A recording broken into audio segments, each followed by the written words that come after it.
नमस्कार दोस्तों, स्वागत है एक बार फिर से आपका अपने यूट्यूब चैनल ज्ञान ऑटोमेशन में। दोस्तों, आज की वीडियो में हम लोग बात करने वाले हैं कि मोटर का ट्रिप फीडबैक हम लोग पीएलसी पर कैसे लेते हैं। पिछले वीडियो में हमने ये देखा था कि मोटर का रन फीडबैक कैसे लेते हैं और आज हम लोग वीडियो में देखेंगे कि मोटर का ट्रिप फीडबैक पीएलसी पर कैसे लेते हैं और अगर उसको एचएमआई पे शो करना है तो हम लोग कैसे शो करेंगे। तो इससे रिलेटेड आपका कन्फ्यूजन बिल्कुल दूर हो जाएगा क्योंकि हमने इसमें आपको वायरिंग और प्रोग्रामिंग दोनों समझाने का कोशिश किया है। उसके लिए आपको वीडियो को पूरा देखना होगा और अगर आप हमारे चैनल पे नए हैं तो चैनल को सब्सक्राइब करना होगा। तो आइए अब वीडियो को शुरू करते हैं। दोस्तों, अभी हमने एक ड्यूल स्टार्टर रेडी किया है जिसका मैंने पावर डायग्राम पहले से बना के रखा है और कंट्रोल वायरिंग हम लोग आपके सामने करेंगे, ठीक है। तो अभी हम लोग कंट्रोल वायरिंग करेंगे और डुअल स्टार्टर में हम लोग मोटर का ट्रिप का फीडबैक पीएलसी पर लेंगे और देखेंगे कि उसकी वायरिंग कैसे करना है। तो अभी पावर सर्किट इसका मैंने बना लिया है। पावर सर्किट में यहाँ पर एक एमसीबी, एक कॉन्टैक्टर और एक ओवरलोड रिले लगा हुआ है और यहाँ पर हमारे पास एक 3 फेज का इंडक्शन मोटर है, ओके। और इधर हम अभी क्या करेंगे, कंट्रोल वायरिंग को बनाएँगे। तो कंट्रोल वायरिंग में मैं किसी 3 फेज में से 1 फेज ले लेता हूँ और सबसे पहले एक सिंगल पोल की एमसीबी लगा दिया है और ये आएगा हमारा ऑटो मैनुअल स्विच में, ओके। यहाँ पे इतना ऑटो मैनुअल स्विच में आ गया। अब जो इधर 1 पॉइंट से निकलेगा, मतलब जो हमें मैनुअल की तरफ से चलाना है, ठीक है? तो ये मैनुअल से वायर निकलेगा और सबसे पहले ये वायर आएगा, किसमें जाएगा? तो यहाँ पर आपका लग जाएगा एक स्टार्ट बटन, मोटर को स्टार्ट करने के लिए और इसकी होल्डिंग हो जाएगी 13 नंबर से और 14 नंबर से। ये 13 और 14 नंबर क्या है? ये कॉन्टैक्टर का येनो है, ओके। उसके बाद में यहाँ पर आपका एक स्टॉप पुश बटन लग जाएगा। ये आपका स्टॉप पुश बटन हो जाएगा। मैं यहाँ पर लिख भी दे रहा हूँ, स्टार्ट पुश बटन हो जाएगा। उसके बाद में फिर आपको डालना है यहाँ पर ओवरलोड रिले की 95 और 96, जिसे एनसी बोलते हैं, ओएलआर की एनसी, ओके।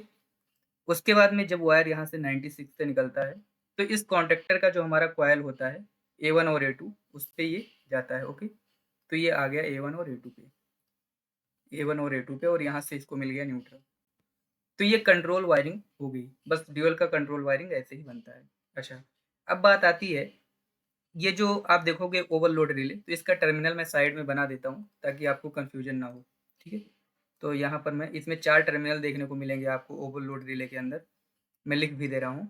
यहाँ पर आपको 95 और 96 देखने को मिलता है और इधर 97 और 98 देखने को मिलता है, ओके। तो क्या होता है कि ये जो 97 और 98 है, ये दोनों कैसा टर्मिनल होता है? येनो टर्मिनल होता है और इधर का ये एनसी टर्मिनल होता है। तो एनसी में क्या होता है, पहले से सप्लाई जाती है, तो इसीलिए हम लोग यहाँ 95 और 96 का एनसी यूज करते हैं। जस्ट इसलिए ताकि जब कभी हमारा ओवरलोड रिले ट्रिप करे, तो ये 95 और 96 येनो बन जाए और उसकी वजह से यहाँ पे होल्डिंग टूट जाए। तो जो ये येनो टर्मिनल है, तो जब ये ओवरलोड रिले ट्रिप करेगा, तो जब एनसी येनो बनेगा, उसी टाइम ये येनो जो है, ये क्या बन जाएगा? ये एनसी बन जाएगा, ओके। तो हम लोग क्या करेंगे, जैसे हमने रन फीडबैक के लिए कॉन्टैक्टर के येनो से वायरिंग किया था, वैसे ही हम लोग ट्रिप के लिए जो हमारा ओवरलोड रिले का एनो टर्मिनल है, उसके थ्रू हम लोग वायरिंग करेंगे, ओके। तो अभी इसके थ्रू वायरिंग करना है, तो हम लोग को कैसे करना है इसके बारे में हम लोग देखते हैं। तो अपना जो ये पीएलसी है, ठीक है, पीएलसी के इनपुट पे ही फीडबैक आता है, चाहे वो रन फीडबैक हो और चाहे वो ट्रिप का फीडबैक हो।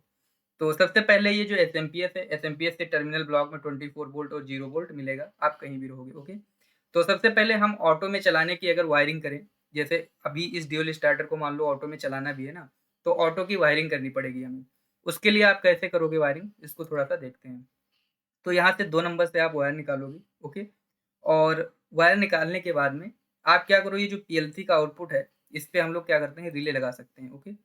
लेकिन ये जो पीएलसी हमने यूज़ किया है, इसमें ऑलरेडी रिले टाइप आउटपुट हैं। तो अगर रिले टाइप आउटपुट हैं, तो आपको अलग से रिले लगाने की कोई ज़रूरत नहीं है, ओके। आपको करना क्या है, इसको मैं इधर लिख देता हूँ 0 वोल्ट। तो अभी इसमें रिले टाइप आउटपुट है, तो यहाँ पर देखोगे तो बीएसी और बीडीसी लिखा हुआ है यहाँ पर, ठीक है। यहाँ पर क्या लिखा है, बीएसी और बीडीसी। तो जो ये लाइव सप्लाई आएगा, ठीक है, इसको हम लोग लेके जाएँगे और कहाँ दे देंगे, पीएलसी में जो रिले लगा है उसके कॉमन पे। तो यहाँ से ये जाएगा वायरिंग होकर के और पीएलसी के रिले के कॉमन पे चला जाएगा, ओके। अगर आपके पीएलसी में रिले टाइप आउटपुट नहीं होता, तो फिर आपको अलग से एक रिले लगाना पड़ता, ओके। अब यहाँ से जो 0.0 है, इससे हम लोग वायर निकालेंगे और यही जा कर के हमारा यहाँ 96 पे कनेक्ट हो जाएगा, ठीक है। तो यहाँ से हम लोग इसको 96 पे कनेक्ट कर देते हैं। तो 96 से कनेक्ट करने के लिए मैं यहाँ से वायर लेके जाता हूँ और ये जा कर के 96 पे कनेक्ट हो जाएगा। ओके। उसके बाद में अब जैसे ही मान लो आपने यहाँ आई 0.0 पर एक पुश बटन लगा दिया है स्टार्ट करने के लिए, और यहाँ पे आई 0.1 पे एक पुश बटन लगा दिया है स्टॉप करने के लिए, और इधर 24 वोल्ट दिया। तो जैसे ही आप इससे स्टार्ट करोगे वैसे ही ये आउटपुट ऑन हो जाएगा, और इससे क्या होगा, इस आउटपुट के ऑन होने से ये रिले एक्टिव होगा, और इस रिले के एक्टिव होने से ये जो सप्लाई आपकी है ये कहाँ पहुँच जाएगी, ये OLR के 95 पे पहुँच जाएगी। तो अगर OLR के 95 पे यहाँ पहुँची या 96 पे आपने दे दिया, यहाँ पे अगर सप्लाई पहुँच गया तो क्या होगा, आपका यहाँ से जो कॉन्टेक्टर का A1 A2 है ना, ये ऑन हो जाएगा। यहाँ पे मैं इसको OLR के 95 पे कनेक्ट कर देता हूँ। ठीक है। ये तो हो गया मोटर को ऑटो में चलाने की वायरिंग। अब बात आती है कि जो इसका ट्रिप का फीडबैक है उसको हम लोग कैसे कनेक्ट करते हैं। ट्रिप फीडबैक के लिए आपको करना क्या है, ये जो 97 और 98 है, ओके, ये क्या है, ये एनो टर्मिनल है। तो आपको क्या करना है कि यहाँ से एक 24 वोल्ट का वायर निकालना है। ठीक है। ये 24 वोल्ट का वायर निकलेगा, और इसको फिर आप कहाँ कनेक्ट कर देना, इस 97 पे। ओके। तो ये 24 वोल्ट का वायर जो है ये आ जाएगा 97 पे, और जो ये 98 से वायर निकलेगा, ठीक है, ये चला जाएगा पीएलसी के इनपुट पे। तो यहाँ से हम लोग इधर साइड पे ले जा करके इसको कहाँ दे देंगे, पीएलसी के इनपुट पे। तो अभी जैसे मान लीजिए इसको मैं पीएलसी के एक इनपुट पे किसी पे दे देता हूँ, तो यहाँ से ले जा करके इसको मैं यहाँ ऊपर से ले लेता हूँ, और ये चला जाएगा अपना, मैं यहाँ पीएलसी के इनपुट मान लीजिए इसको आई 1.7 पे कनेक्ट कर दिया। ओके। या आप जिस भी इनपुट पे कनेक्ट करोगे बस उसका एड्रेस याद रखना कि हमने इस इनपुट पे कनेक्ट किया है, क्योंकि जब आप प्रोग्रामिंग करोगे तो आपको वही इनपुट लेना रहेगा। ठीक है। तो यहाँ पर हमने कनेक्ट कर दिया। तो अभी क्या होगा, जैसे ही ये ओवरलोड रिले ट्रिप करेगा, समझो बात को आप, कि जैसे ही ये ओवरलोड रिले ट्रिप करेगा वैसे ही ये जो एनो टर्मिनल था ये दोनों क्या बन जाएगा, ये एनसी टर्मिनल बन जाएगा और ये एनओ बन जाएगा। तो एनओ बनने से क्या होगा, मोटर तो बंद हो जाएगा क्योंकि यहाँ से होल्डिंग टूट जाएगी। ओके। और दूसरी चीज ये है कि जब ये एनसी बनेगा तो जो 24 वोल्ट सप्लाई आपने यहाँ टर्मिनल से लिया था, अब वो कहाँ पहुँच गया, अब वो पीएलसी के इनपुट में पहुँच गया। कहाँ पहुँच गया, पीएलसी के इनपुट में पहुँच गया। तो ट्रिप की वायरिंग सेम ऐसे ही होगी। अब इसका प्रोग्रामिंग हम लोगों को कैसे करना है थोड़ा सा इसके बारे में हम लोग देखते हैं। ओके। तो प्रोग्रामिंग पहले हम लोग इस तक बनाएंगे, उसके बाद सॉफ्टवेयर में भी बना के प्रैक्टिस करेंगे। ठीक है। तो प्रोग्राम बनाने के लिए सबसे पहले हम लोग लैडर लॉजिक में प्रोग्रामिंग करेंगे। तो यहाँ से हम एक नेटवर्क ले लेते हैं। ठीक है। यहाँ से हमने एक नेटवर्क बना लिया जिसमें हम लोग को प्रोग्रामिंग करना है। तो ये हो गया नेटवर्क। ओके। अब हम लोग क्या करेंगे, सबसे पहले एक स्टार्ट पुश बटन लगाएंगे और एक स्टॉप पुश बटन हो जाएगा। तो मान लीजिए कि अगर हम डेल्टा की पीएलसी में प्रोग्रामिंग कर रहे हैं तो यहाँ x0 x1 एड्रेस देंगे, और जिस पे जैसे आपका रिले टाइप अगर आउटपुट है तो अगर आप y0 पे लगा रहे हैं, ठीक है, जो आपका ऑटो मैनुअल स्विच से वायर आया है, अगर वो आपको y0 पे जा रहा है तो y0 से इसकी होल्डिंग कर देना, क्योंकि जब y0 ऑन होगा और रिले एक्टिव होगा तो वो सप्लाई आकर के 95 पे पहुंच जाएगा और ये यहाँ पे हो जाएगा होल्डिंग। ओके। मोटर स्टार्ट हो गया। अब जो अपने ट्रिप का फीडबैक लेना है वो आप कैसे लोगे, ठीक है। तो हम लोग यहाँ क्या करेंगे, ये y0 का एनो ले लेते हैं कि y0 का फीडबैक तो आ गया यहाँ पर, मोटर स्टार्ट होते ही ये क्या बन जाएगा, ये बन जाएगा एनसी। ओके। और उसके बाद में, या आप डायरेक्टली अगर ये सब नहीं करना चाहते हो तो आप डायरेक्टली जैसे मान लीजिए कि आपने X7 पे कनेक्ट कर दिया है जो 24 वोल्ट का वायर गया है, ठीक है। तो हम क्या करेंगे, यहाँ पर X7 से एक आउटपुट को ऑन कर लेंगे या एक हूटर सेट कर लेते हैं। ठीक है।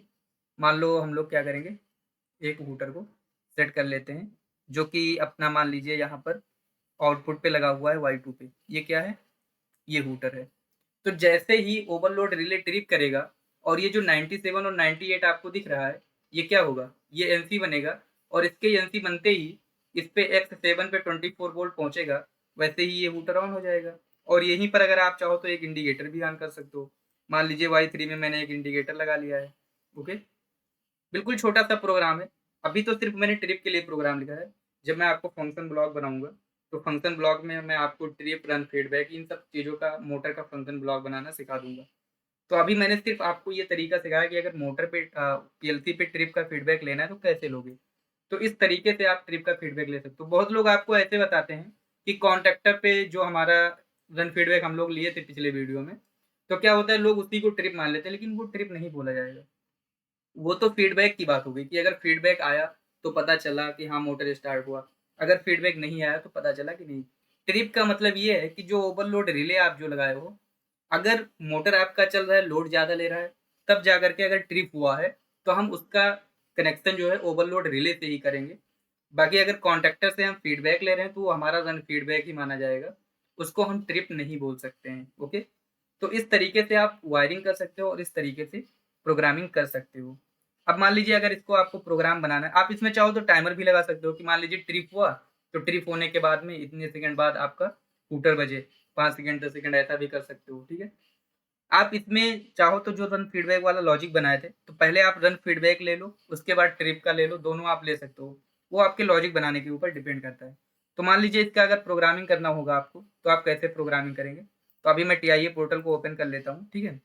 अगर टीआईए पोर्टल में आप प्रोग्रामिंग करना चाहते हो, तो टीआईए पोर्टल में कर सकते हो, ठीक है? तो यहाँ से आपको ना, अगर आप मान लीजिए डेल्टा में करना चाहते हो, तो मैं डेल्टा की पीएलसी में, पिछला वीडियो मैंने डेल्टा की सॉफ्टवेयर पे ही करवाया था, तो इसीलिए इस वीडियो को हम डेल्टा पे ही बनाते हैं, ताकि आपको कन्फ्यूजन ना हो। तो यहाँ से पहले डेल्टा का सॉफ्टवेयर ओपन कर लेते हैं। तो डेल्टा का सॉफ्टवेयर ओपन कर लेते हैं। तो ये डब्ल्यूपीएल सॉफ्ट है, इसको मैं ओपन कर लेता हूँ। डब्ल्यूपीएल सॉफ्ट कैसे चलाना है, अगर इसके बारे में आपको नहीं आइडिया है, तो आप हमारा पिछला वीडियो देख सकते हैं, ठीक है? तो यहाँ से डब्ल्यूपीएल सॉफ्ट को ओपन करना है और उसके बाद में इसमें फिर आपको न्यू प्रोजेक्ट क्रिएट करना है। तो अभी मैंने इसको ओपन कर लिया है। यहाँ से हम क्या करेंगे, फाइल में जाकर के न्यू प्रोजेक्ट क्रिएट कर लेंगे और ओके कर देंगे यहाँ से, ओके। उसके बाद में यहाँ पर आपको लॉजिक लिखना है। तो लॉजिक लिखने के लिए, स्टार्ट करने के लिए, अभी मान लीजिए कि मैं जो पीएलसी में इनपुट है, इनपुट से ना स्टार्ट करके मेमोरी से स्टार्ट कर रहा हूँ। तो यहाँ पर मैं क्या ले सकता हूँ, LDM0, ठीक है, सॉरी, इधर से आपको इस पे क्लिक करना है पहले, तभी आएगा LDM0, और उसके बाद में LDI M1, ठीक है, ये स्टार्ट स्टॉप के लिए हो गया। और एक आउटपुट ऑन करेंगे, तो यहाँ पर लिखना है आपको आउट Y0, ओके। और होल्डिंग करने के लिए मैंने आपको बताया था क्या लिखना है, और लिखना है, और उसके बाद में Y0, तो ये हो जाएगा होल्डिंग। लेकिन अभी क्या है कि यहाँ पर ये ऐड नहीं है, तो इसको पहले ऐड करना पड़ेगा आपको, और उसके बाद में अब हम लोग कर सकते हैं होल्डिंग।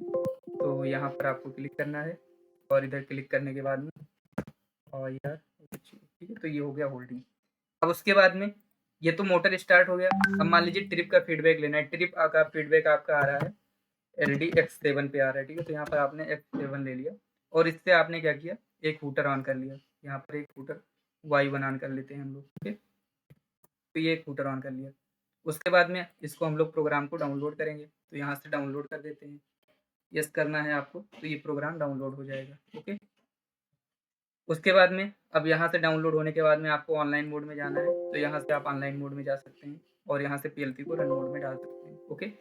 तो अभी हम जैसे मोटर को स्टार्ट कर दिए, मोटर स्टार्ट हो गया। अब मान लीजिए मोटर चल रहा है, ठीक है। यहाँ से Y0 से मतलब आउटपुट हमारा गया है, मोटर ऑन हो गया है। अब अगर ट्रिप हुआ किसी वजह से, ठीक है, ये मान लीजिए ट्रिप का फीडबैक आया, तो Y1 ऑन हो गया, लेकिन अभी Y0 बंद नहीं हुआ है। तो अगर अब Y1 ऑन हो गया, तो अगर Y0 को आप बंद करना चाहते हैं, तो आपको क्या करना पड़ेगा, आपको यहाँ पर Y0 की Y1 की एनसी डालनी पड़ेगी। तो यहाँ पर हम लोग एक एनसी और डालेंगे, LDI Y1, ओके। तो ये हो जाएगा आउटपुट की एनसी, ताकि जब अगर मोटर का ट्रिप फीडबैक आए, तो जो लॉजिक है मेरा, लॉजिक में भी जो हमारा आउटपुट हाई है उसकी होल्डिंग टूट जाए, ठीक है। तो इस तरीके से हम लोग लॉजिक को बनाते हैं। बाकी इसमें आप बहुत इंप्लीमेंट कर सकते हो, ऐसी बात नहीं है, बट ये तो एक बहुत बेसिक सा लॉजिक है। तो अभी जैसे मान लीजिए यहाँ से मोटर ऑन हो गया, अब अगर यहाँ से ट्रिप का फीडबैक आया, तो वहाँ से मोटर आपका ऑफ हो गया। तो इस तरीके से आप एक छोटा सा लॉजिक बना करके इसका प्रैक्टिकल कर सकते हो। बाकी इसमें बहुत सारा इम्प्लीमेंट कर सकते हो, इसको आप फंक्शन ब्लॉक में बना सकते हो। अगर आप लोग को चाहिए तो मैं उसका वीडियो बना दूंगा, आप लोग वीडियो में कमेंट करिएगा। मुझे उम्मीद है कि आज का वीडियो आपको पसंद आया होगा। जय हिंद, जय भारत।